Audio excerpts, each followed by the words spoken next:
Pemirsa, Menteri Pertanian RI mengeluarkan keputusan nomor 518 tahun 2022 tentang pemberian kompensasi dan bantuan dalam keadaan tertentu darurat penyakit mulut dan kuku Food and Mouth Disease. Keputusan yang ditetapkan pada 7 Juli 2022 tersebut ditandatangani Menteri Pertanian Syahrul Yassin Limpo.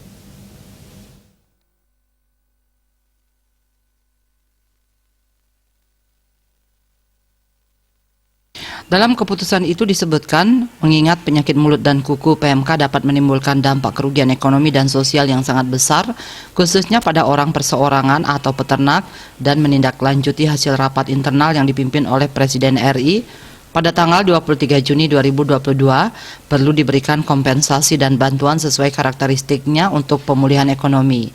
Kompensasi diberikan kepada orang perseorangan atau peternak, kelompok peternak yang memenuhi persyaratan administratif dan kriteria hewan yang dikenai tindakan pendepopulasian. Kriteria hewan yang diberikan kompensasi merupakan hewan yang sehat, yang diduga berdasarkan pertimbangan dokter hewan setempat berpotensi menularkan dan menyebarkan PMK pada hewan.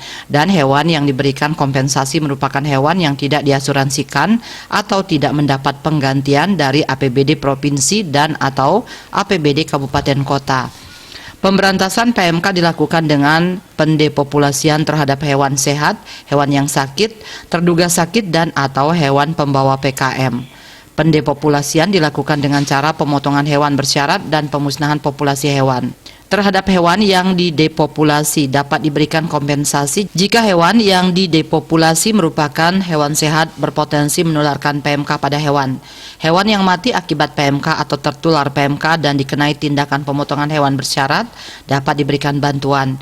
Pemberian besaran kompensasi sesuai dengan kemampuan alokasi anggaran yang telah disediakan.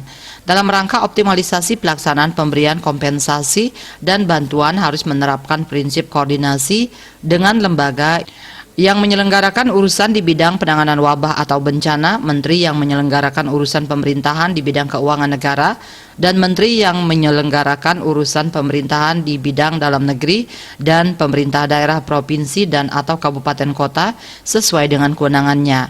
Pendanaan yang diperlukan dalam pelaksanaan keputusan menteri ini dibebankan pada anggaran pendapatan dan belanja negara APBN, anggaran pendapatan dan belanja daerah APBD provinsi, dan atau anggaran pendapatan dan belanja daerah APBD kabupaten kota sesuai dengan ketentuan peraturan perundang-undangan. Sementara itu, pendepopulasian merupakan tindakan mengurangi dan atau meniadakan jumlah hewan dalam rangka mengendalikan dan penanggulangan PMK.